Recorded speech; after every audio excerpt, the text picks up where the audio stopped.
साथियों, मैं भोजपुरी लोकगीत बिरहा गायक जितेंद्र सिंह मिर्जापुरी और साथी की आवाज में एक बार फिर आप सबके बीच में एगो पौराणिक बिरहा भेजे जात है। तमाम कांड हमारे आवाज में आप लोग सुन लें, तमाम आशीर्वाद प्यार दुलार आप लोगन का मिलल। एगो पौराणिक बिरहा जो लुप्त हो जात हो। ये दुनिया में भक्ति से शक्ति हो, लेकिन भक्ति लोग खत्म कर देत हुन। ये से जगावे के काम करे जात है। बिरहा में 4 लाइन भूमिका में लिखल गए लाल। तो क्रूरता भर जाती जब है इंसान में, आंख रहते भी अंधा वो हो जाता है। उस समय कुछ दिखाई न देता उसे, विष भरी आह में खुद ही खो जाता है। अपने भी गैर उसे दबे हो जाते हैं, बन के दुश्मनों सर को कुचल जाते हैं। पावन रिश्ते की उस प्रेम की डोर को ऐ जितेंद्र सहज ही भुला जाते हैं।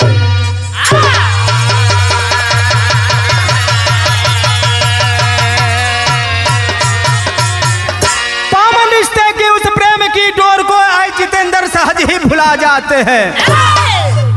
प्रेम का रिश्ता ऐसा हो कि कतो मार्केट में ना बिकेला, लेकिन लोग प्रेम के भुला जात हुवन।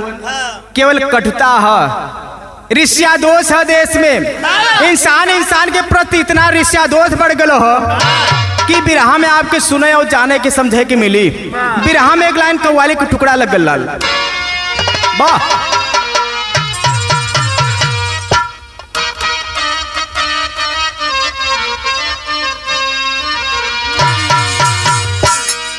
वह कव्वाली का टुकड़ा है।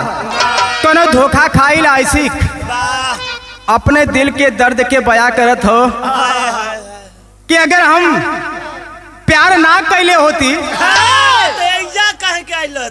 ऐसा धोखा ना मिलती, दर्द ना सहे के मिलत। कहलस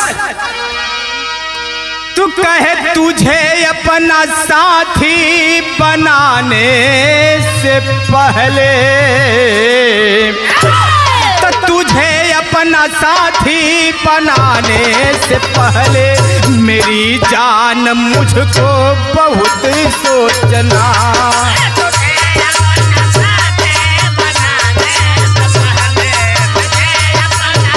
क्या बात है, मेरी जान मुझको बहुत सोचना है।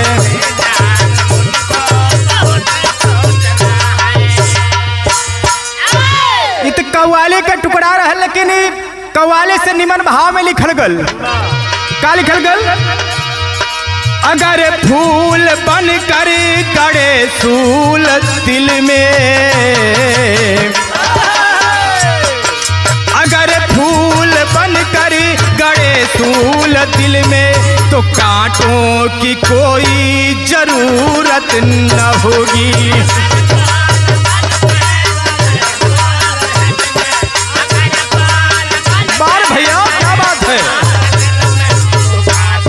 कि कोई जरूरत न होगी।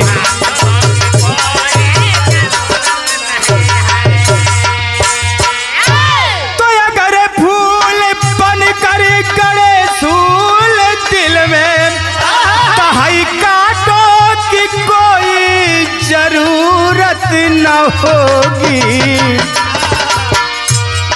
पिए खून करके कत्ल जो है अपना, अपन लोग ही अगर अपन दुश्मन बन जाओ तो दूसरे के का जरूरत है।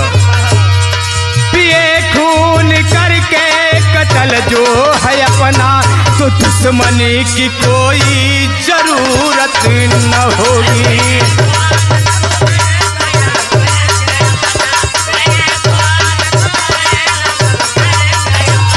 तो दुश्मन की कोई जरूरत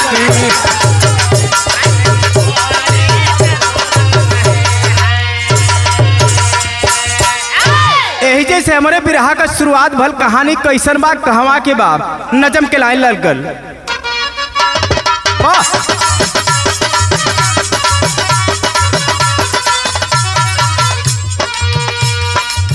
प्रेम से सींच कोई बाग को सजाता है, प्रेम से सींच कोई बाग को सजाता है, फूट की फूट से कोई बाग को जलाता है।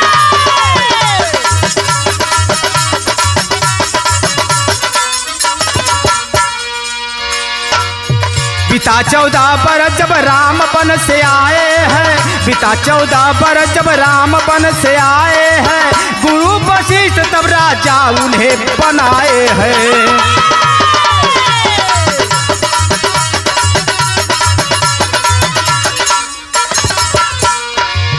कुछ दिन बीता फिर करवट समय ने बदला है, कुछ दिन बीता फिर करवट समय ने बदला है, कुटिल कैकेयी ने फिर से जहल को गिला है।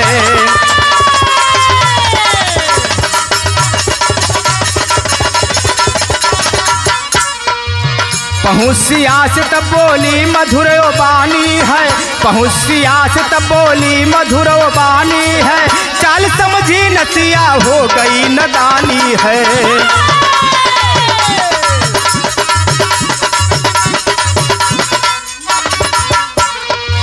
हमें लंका की कुछ बेटी कथा सुनाओ तुम,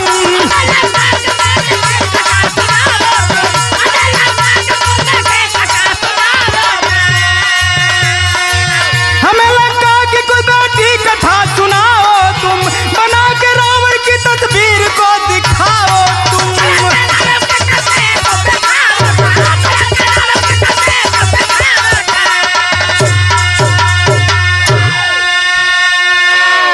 ए भैया बात के समझ ला, भगवान राम के वनवास भइल सारी दुनिया जाने ले, केकरे वजह से? भगवान राम के मतारी सौतेली मतारी कैकेयी की वजह से 14 वर्ष के लिए वो वनवास चल गईलन। वनवास बिता के जब घर अलन है तो घरे राज तिलक भयल, गुरु वशिष्ठ जी राज तिलक कैलन उनकर। धीरे धीरे समय गुजरे लगल, और जब समय गुजरे लगल तो एक दिन कुछ साल बीतल, जब तो कैकेयी जाके एक दिन सीता से कहलिन है कि बिटिया, सीता हाथ जोड़े का हमारी का कहे चाहत हो? तो कैकेयी बतौलस कि बिटिया इतनी दिन तक 14 वर्ष तक तू जंगल में रहलू, वनवास में रहलू, एकरे बाद वही बीच में लंका भी गईलू, लंका में इतनी दिन रहलू है, तो हम तो रावण के देखले ना रहली है, तो तनी ओकर यही दीवार पर एगो चित्र बना देतू तो हम देख लेती, या वो ओकर कहानी हमके सुना देतू। ई बतिया जब सीता जी सुनलिन है तो भयल का बिरहा में तर्ज लग गई। हाँ,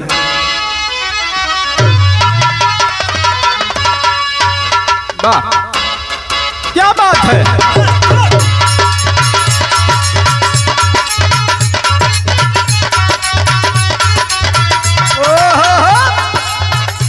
देखा ई मिजाजी तर्ज लग गल सुबाद भैया, ही पंकज भैया जैसन लड़का हो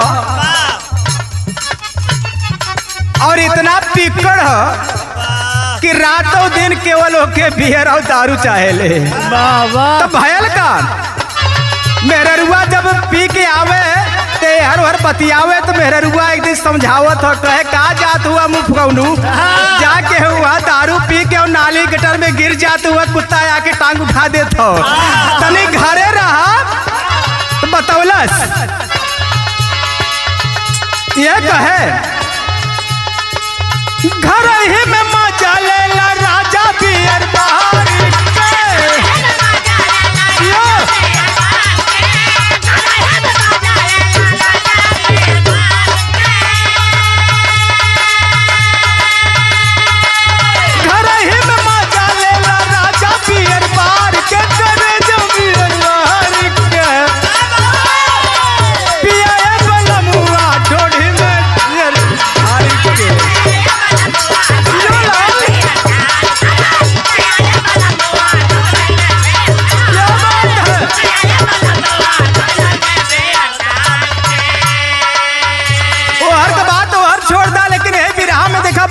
गल।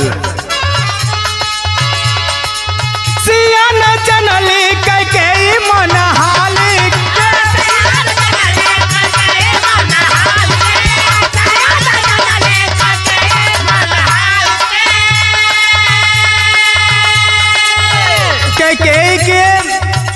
अपने सास के दिल के बात सीता मतारी ना जान पौलिन है, और ना जान पौलिन तो भैल का सिया न जनली के मन हाल के मन हाल के चलली बनावे तस्वीर फती जाल में।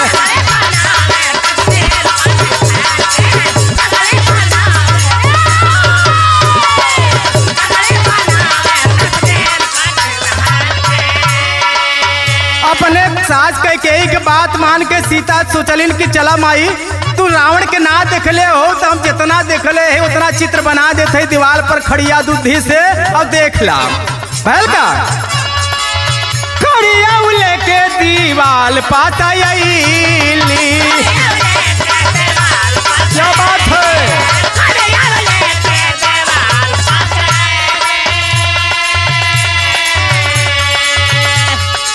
रावण के रज के अंगूठा बनवाली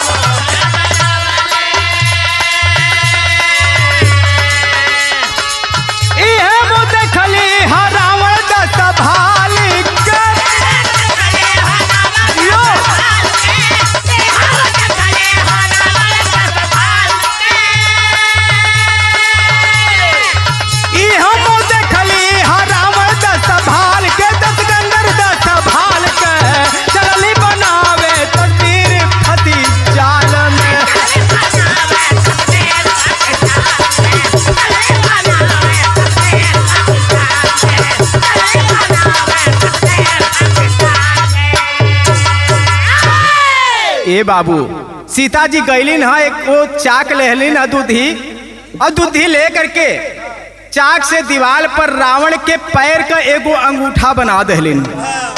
अब कहलिन में माई हम रावण के और तरीके से ना देखली, जितना देखली है यह देखली है, कहीं तक पैर का अंगूठा है कहीं तक इतना ही देखली है तो हम देखली वो बना देली, यह रावण के देखला।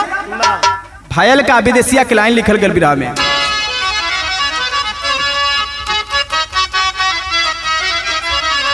तब भोली भाली सिया सुकु मारी जानी पवाली नाम, अरे सासू जी का पाले हो कपटी बिचरिया।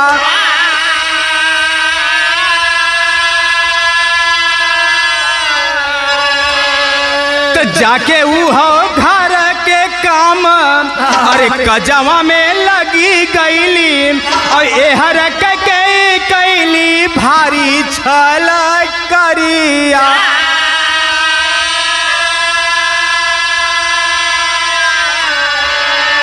तो रावण का बनौली पूरा अरे सुंदर चेहरावा हो, धूप दीप पुष्प से गम कवाली कोठरिया।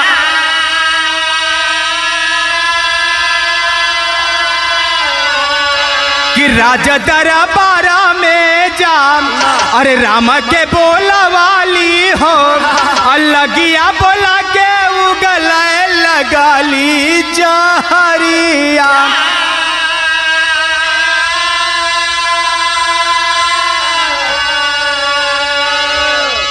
सीता जी रावण के पैर को अंगूठा के दीवार पर चाक से बना के चल गईलिन, अपने घर के काम काज में लग गईलिन। कहली माई यह देखली है बता दिली यह देखा।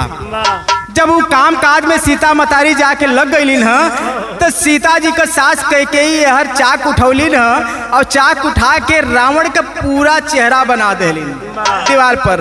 अब बढ़िया धूप दीप पुष्प से सजा देलिन, पूजा पाठ जैसे भयल हो खे उस तरीके से वहाँ कह देलिन। अब ई कई के कैलिन का कैकेयी दरबार लगल रहल, भगवान राम दरबार में बैठल हुए और सीधे दरबार में पहुंचलिन ह। कहलिन का हो ए बेटा यहाँ बा। भगवान राम आसन छोड़ के उठ गईलन, सिंहासन से उठ के दौड़ के अलन और कहलन माई कोनो गलती हो गल का। कहे ना बेटा तुझसे कोनो गलती ना भइल हो, लेकिन तू बड़ा अपने मेहरारू का बड़ाई बतियावेला कि बड़ा सती सावित्री है। चला दिखाई तो है जे बिरहा में तर्ज बदल गल बहादुर।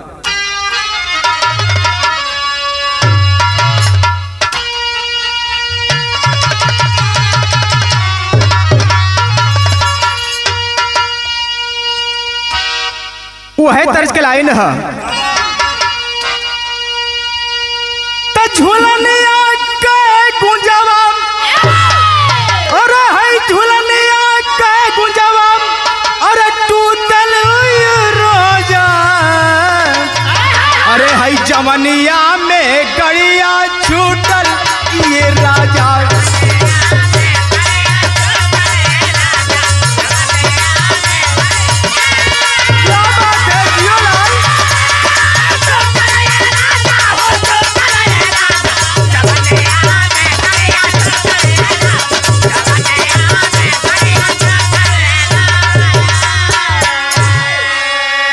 तर्ज रहे लेकिन बिरहा में भाव लिखल गल।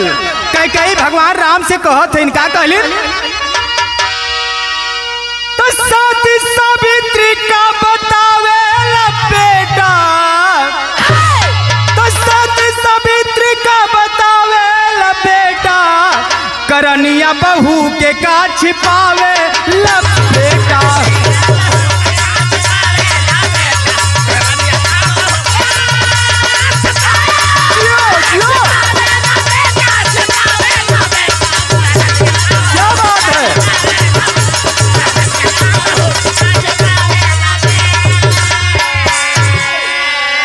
राम के लिया के वही कोठरिया में गईले, और जात सिकंदर के चेहरा बनैले।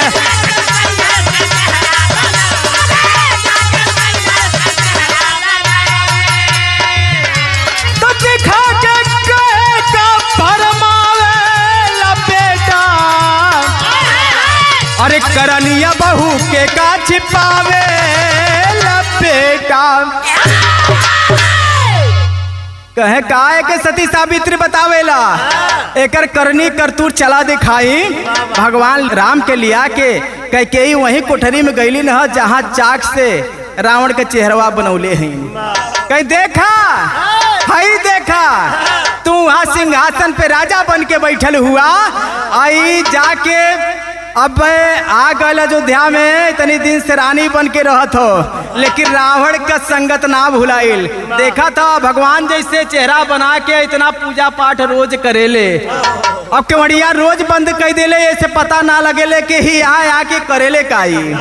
भगवान राम सोचे लगलन अंतर्यामी हुवन, भगवान हुवन जानत हुवन, लेकिन मतारी के बात के, लेकिन यही से कहल जाला कि सास बहू के आज ले कोनो जन्म रहल हो, कोनो युग रहल हो, लेकिन पटरी ना खैलस भयल का। भगवान राम समझ गईलन, कहलन ठीक हो कोनो बात ना है, चला अगर सीता का ऐसा करतूत हो तो उन्हें सजा मिली। कैलन का बिरहा में तर्ज बदल गल।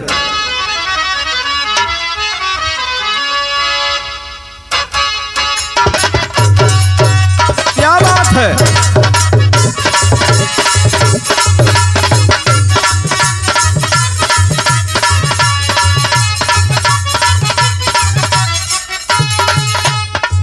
कोनो लड़की के चाल चलन के देख के कोनो मंचरा लड़का बोली बोल दहलस, कहलस गोरी रैया में चललू कमाल करेलू,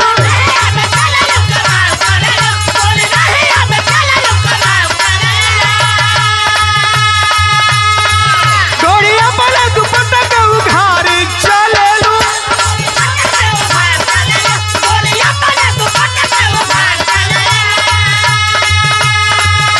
इज्जत रखा, मर्यादा रही तो सब कुछ रही, मर्यादा खत्म हो जाए तो कुछ ना रही, समझावत है लड़का। गोरी रैया में चललू कमाल करलू, कोई अपना दुपट्टा के उघार चललू, कि आगे पीछे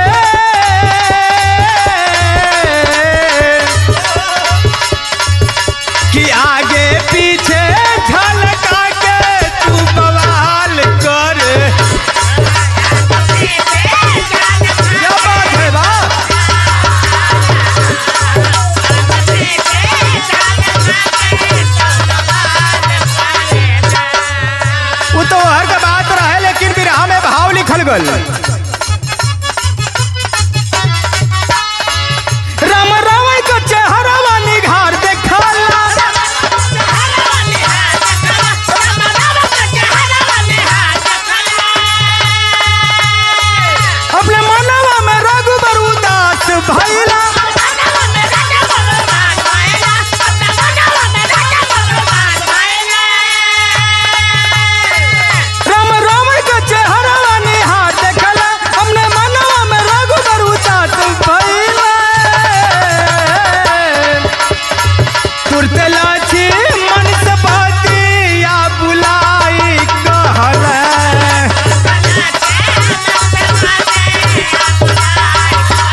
भगवान राम चिंतित हुवन, जाना सब कुछ हुवन, लेकिन सोचत हुवन कि आज बड़ी भारी परीक्षा के घड़ी आ गल। एक तरफ महतारी, एक तरफ मेहरारू। मेहरारू के अगर हम बात मान जाई तो महतारी के कष्ट होई, महतारी के बात मान जाए तो मेहरारू के कष्ट होई। दुविधा में फसल हुवन कैलन का। लक्ष्मण के अपने छोट भाई लक्ष्मण के बुलौलन और बुला के कहत का हुवन, जल्दी सजा के तू रथ के सजावा।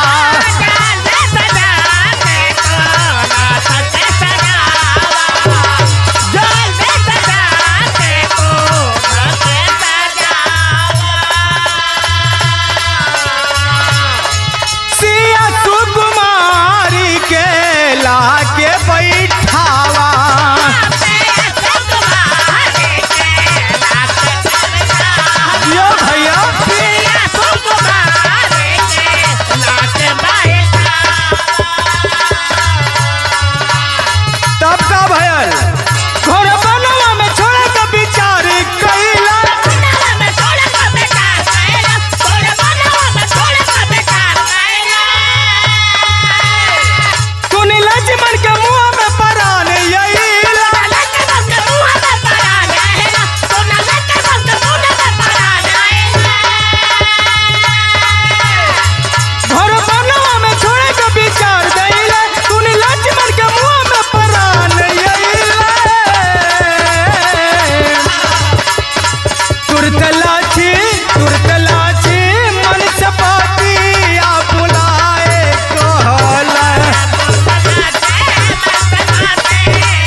भगवान राम लक्ष्मण के बुला के और कहलन के ऐसन करा, रथ जाके लई आवा और सीता के कुछ बतैहा मत, घुमावे के बहाने रथ पे बैठावा और बैठा के लई जाके तो के जंगल में छोड़ई कह।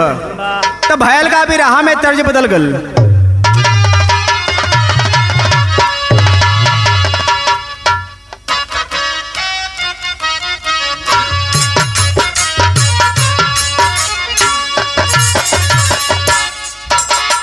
बहुत गवैया अपने अपने अंदाज में गावे ले, लेकिन ये हमार लाइन है। छोटकी गुजरिया के पतरी कमरिया हो, छोटकी गुजरिया के पतरी कमरिया हो, रहिया में चलल चकाया हो।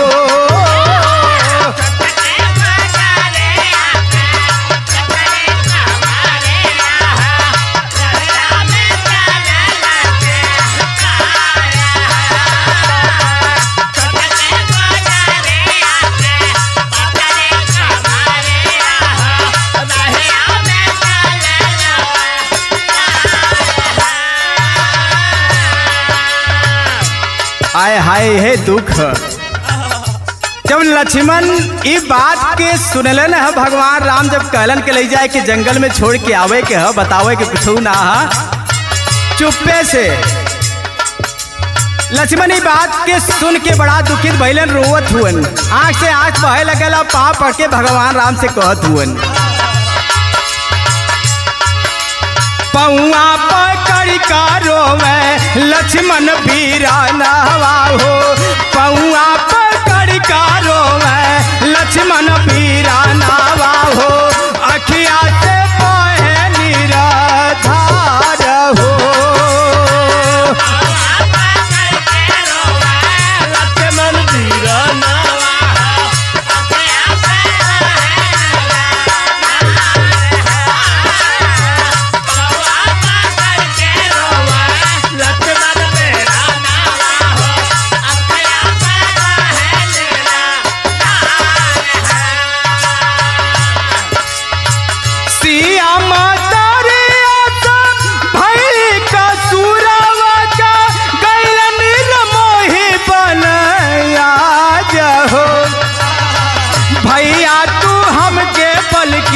भेज देता बनावा हो, भैया तू हमके बल्कि भेज देता पानावा हो, अखिया से बहे नीरा धारा हो।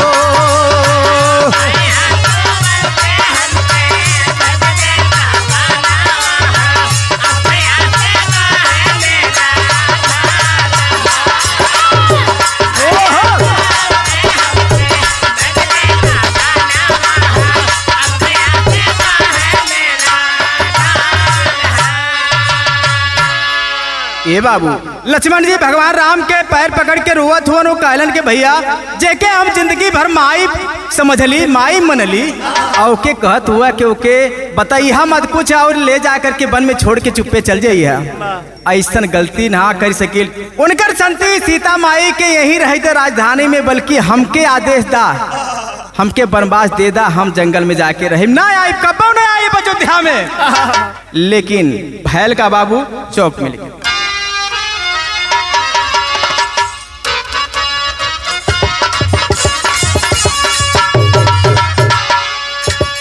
बात सुन के लक्ष्मण का बोले रघुबर कठोर वचन, आंसू से मुखड़ा जनि धोवा, कही बात जो सुना लखन। सियाल जाके छोड़ा वन में, चाहे बात मोर करा दफन। लगी ठेस दिल में लक्ष्मण के, लगी ठेस दिल में लक्ष्मण के, उठे सोचते करे रुदन।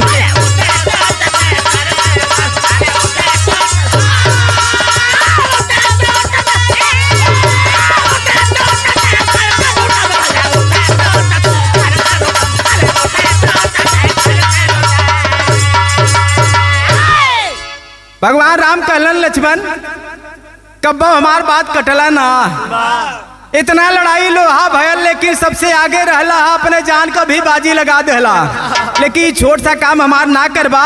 अगर हमार बात काटे चाहत हुआ तो काट दा, आज के बाद हम तो से कुछ ना कहब। भगवान जब राम ऐसा बात कहलन है तो लक्ष्मण कहलन कि अब का करी, एक तरफ महतारी है, एक तरफ बाबू के समान बड़ भाई हुवन, जेके हम पिता समझ लिया अपन, इनकर बात काट दे तो भी हमारा अपराध हो जाई। रोवत हुआ चल देलन, वहां से चलन तब भैल का तेरी में भाव लिखल गल।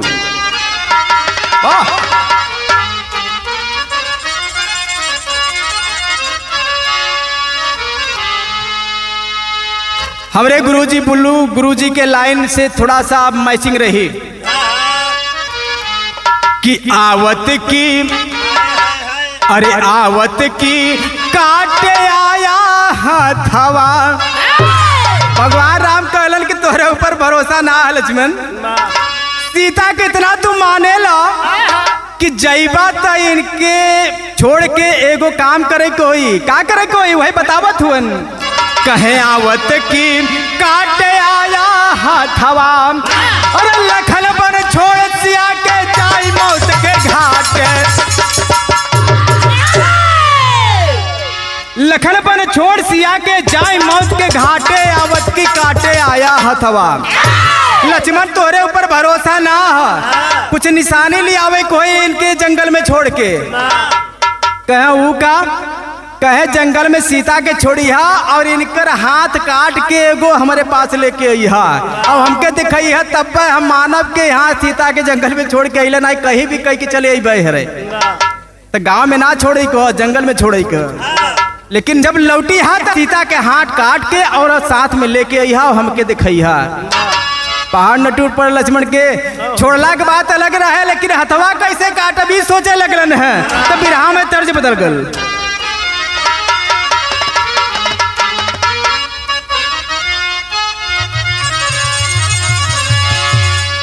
शादी ब्याह के समय में जो माता बहन लोग गावे लेन, कैसे गावली का कहे ठाढ़े रहो मुरली वाले, और ठाढ़े रहो मुरली वाले, गगरिया घरे धैले आई।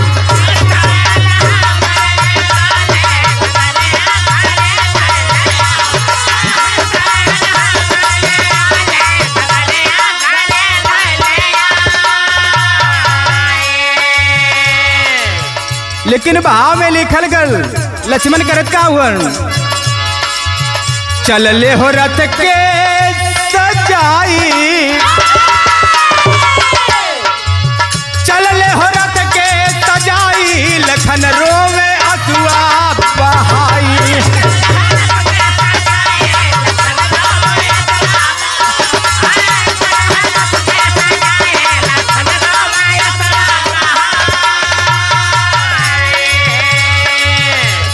तब बैठ सिया पूछे लक्ष्मण से भाई,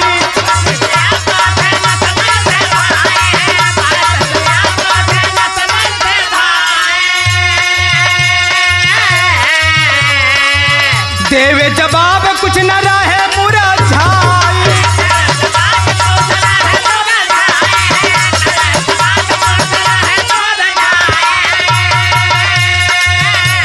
तब पहुँचे घोर बनवा में जाई, पहुँचे घोर बनवा में जाई, लखन रोवे अथुआ बहाई।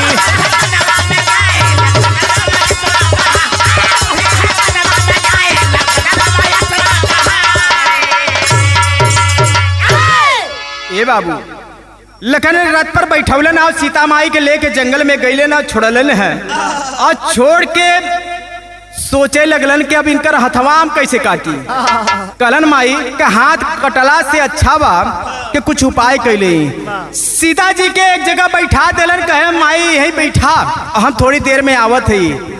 और लक्ष्मण वहां से थोड़ा कुछ दूर पर गईले न है, 2-4 बीघा दूरी पे जंगल में गईले न है और जाके कैलन का एगो लकड़ी खोज खाज के और चिता बना के तैयार कैलन कि न रही बास न बाजी बसुरी। आज लक्ष्मण यह दुनिया से जब चल जाई तो लक्षण न लगी, मतारी का हाथ काटे के लाछन हमारे ऊपर ना लग पाई, भाई की बात भी रह जाई और माई का हाथ भी न कटाई। पापड़ में लिखल गल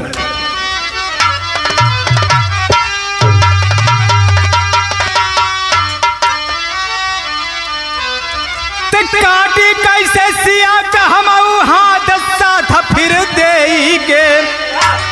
सीता मतारी के एक जंगल में छोड़ ले ही और हथवा काट दे तो फिर इनकर सथवा के दे। तो काटी कैसे सिया का हम हाथ साथ फिर दे के, लग जाई दागी जीवन के मात साथ फिर दे के।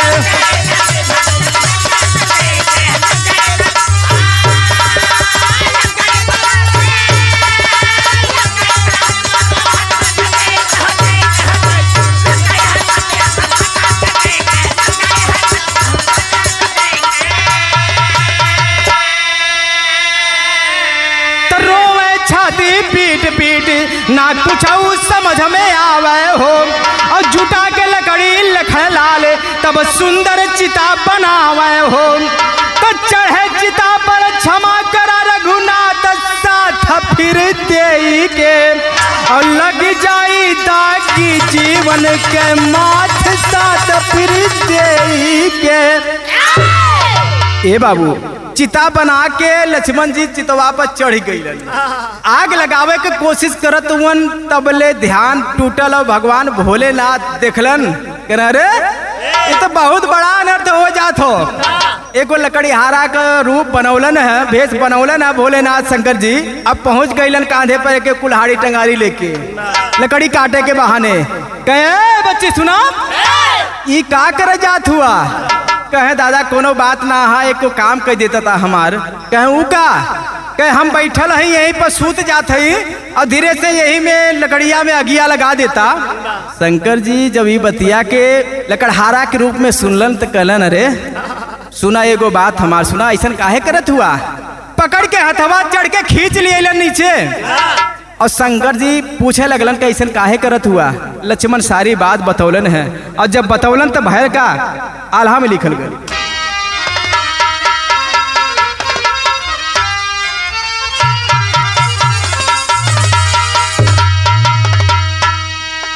तक किस्मत से ज्यादा तक किस्मत से ज्यादा तो मैया से पहले भैया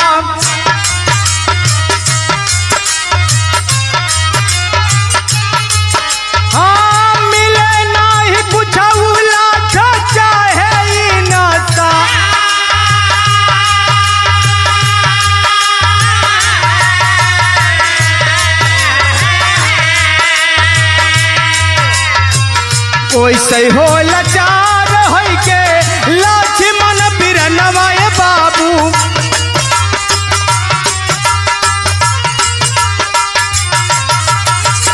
धर्म के पालई खातिर देवई चल जा।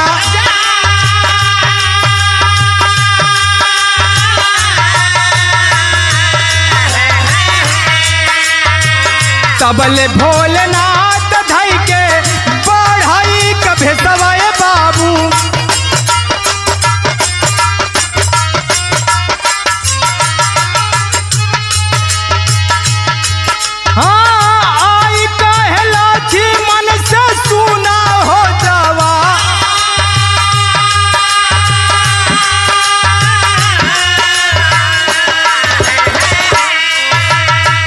कावने करनवाया अपन ताजला परनवाया बेटा।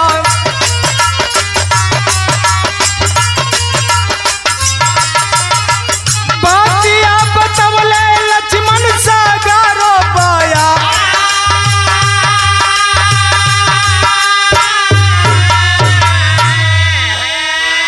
भगवान भोलेनाथ लकड़हारा के रूप में बढ़ई के रूप में आके और सारी बात जब पूछलन है तो लक्ष्मण रो के सारी बात बतौलन है कि ऐसने ऐसने बात हो। यही बदे हम अपन जान देवे जात हई के दांत पागल जान देवे के का जरूरत हो। हमरे रहते जान देबा रुका हम उपाय करत हई तू यही खड़ा रहा हम आवत हई। भगवान भोलेनाथ एगो झाड़ी के पीछे गईलन और गईलन तो कैलन का खड़ी के लाइन लिखल गल।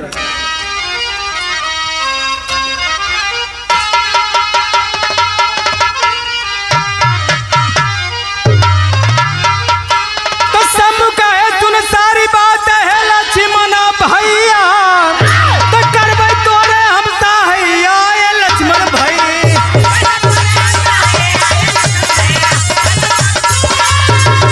जियो जियो बनलाल।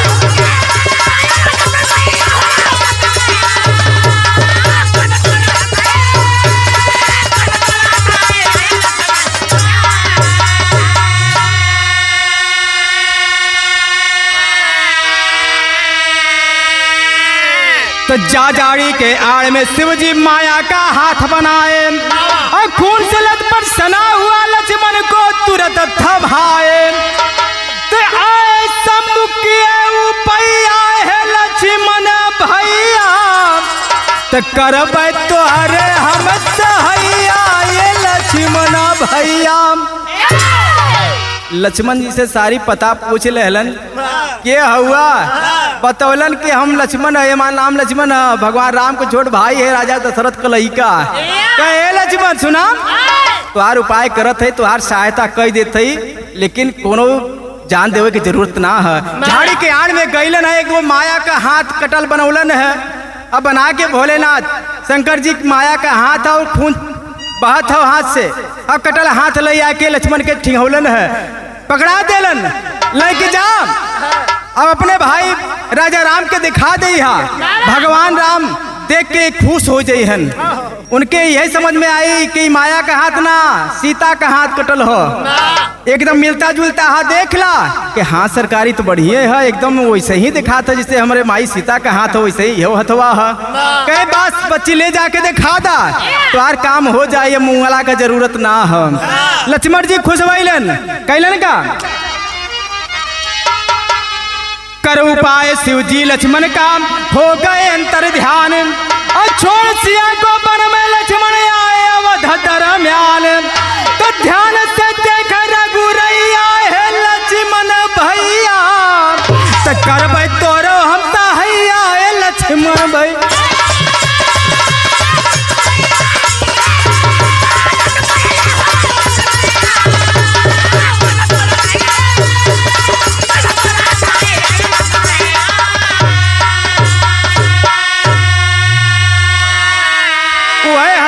लेके लक्ष्मण अयोध्या पहुँचलन है अपने बड़का भाई राजा राम के दिखौलन है हाथ लेके भगवान हंसतुअन और कहलन कि लक्ष्मण हमरे खातिर का न कैले तू अपने जान के बाजी लगा देला हमार बात रखे खातिर तमाम काम कैला।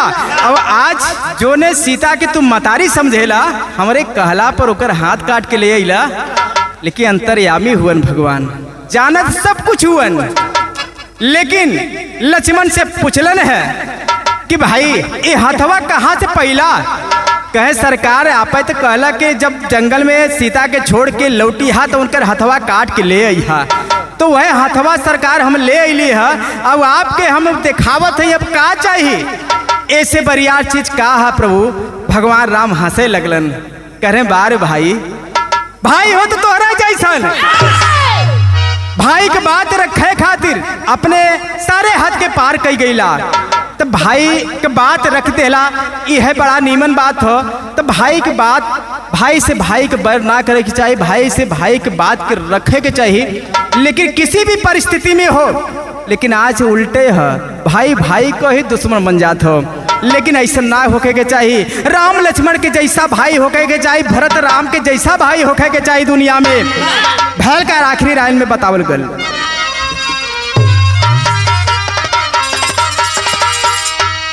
गुरपतु छैबर जी कहे ईश्वर की ऐसी माया, और सुखनंदन का सिपुलू से कोई पार ना पाया।